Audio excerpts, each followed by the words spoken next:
Good afternoon and welcome back to Talking Characters.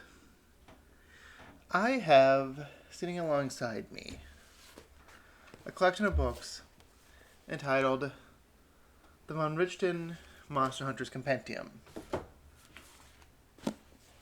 3-book series. So, when I first published my first book, a couple of my readers had pointed out to me that there were certain similarities between my book and a few other pieces of fiction. The TV series Hellsing. I'm not sure if I'd seen it at that point. I might have, I'm not sure. And the movie From Dusk Till Dawn. And that's actually probably fair. I'm pretty sure that came out in the mid-90s, and I'm pretty sure I saw it. And I'm told that the character of Aska Wright von Richtton and Joe Dove both look like characters that belong in the Hellsing TV series. Well, if I had seen it, then sure, maybe. I honestly don't remember. But I do know that at the time in which I had started writing my first book, I was reading the Ravenloft series. And I had just bought Volume 1 of the Von Richtton Monster Hunters Guide. Peppered throughout that book, there are diary entries by a man calling himself Dr. Von Richtton. I found those sections to be absolutely charming. And that's why there's these constant breaks in the book where you have Lincoln Gillard or Amaranth Springfield or Joe Dove commenting on things. And then there's entire sections that are told from the perspective of Richard Blake. All of these guys write and talk in journal entries. Which, now I'm thinking about that, was probably inspired by Bram Stoker's Dracula, where the entire book was meant to be diary entries written by the various characters. So there are 6 named characters within the Von Richtton Society. I am not going to talk about Amaranth or Lincoln at this time. Instead, we're going to talk about Dove, Aska, and Blake. We'll start with Joe Dove. Joe Dove is a master manipulator. He's this old man. He's been around forever. He has spent his life honing his skills, learning how to talk people into acting against their own interest. He's always smiling, but whenever he turns his back, he grunts, he growls, he bites his hand to hold back his anger. His function throughout the story is to show exactly the sort of people that the Von Richtons are. He offers this story about how the organization was started by King Alexander. Whether or not that's true is left completely in the air. Are you supposed to trust somebody like Joe Dove? I wouldn't. At least I don't think I would. Aska. Wright von Richtton. She's the professional face of the organization. A young, powerful woman. Someone who is inexplicably rich. Somebody who demands respect without question.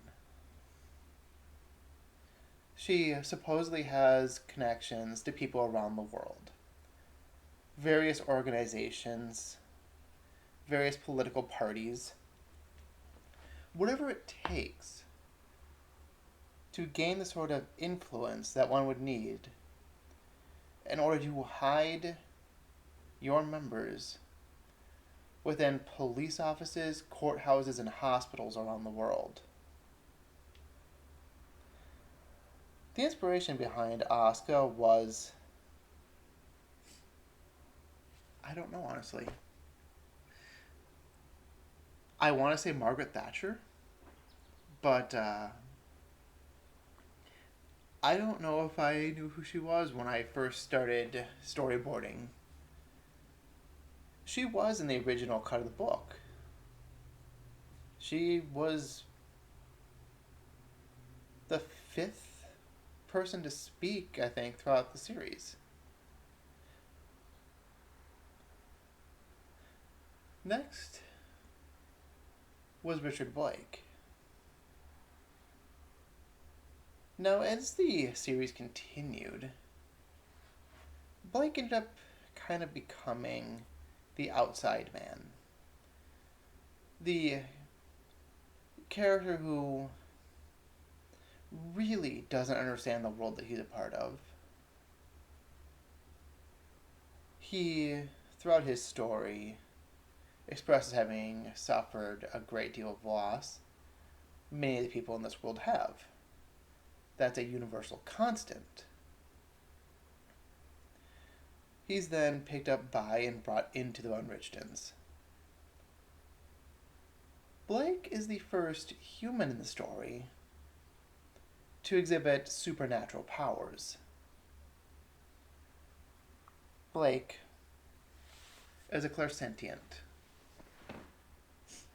At first, I have his abilities being fairly limited.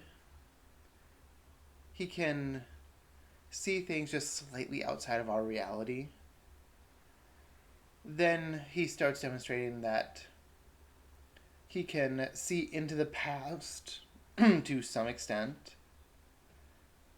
And then in book 2 he starts demonstrating the ability to use telekinetics, but that hasn't happened yet. In the original cut of the book,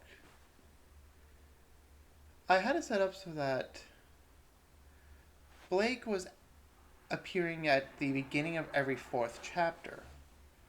In this most recent cut that I'm doing, I've reshuffled the chapters to run chronological order so that it's not constantly flash forward then flash back. I just started to find that to be unsettling as I was rereading it.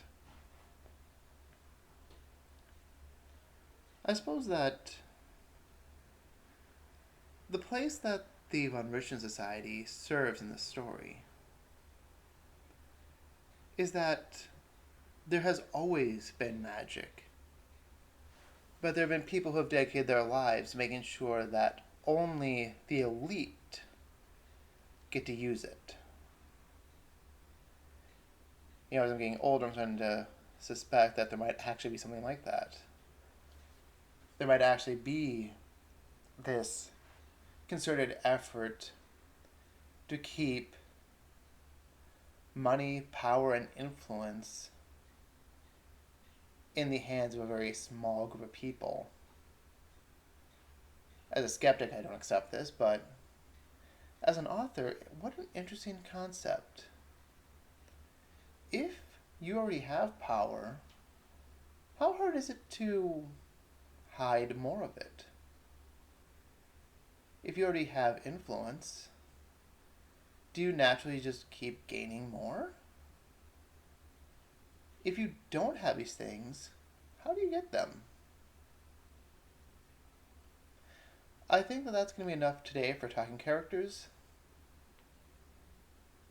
Next time, we start getting into the last couple of key characters introduced in this book.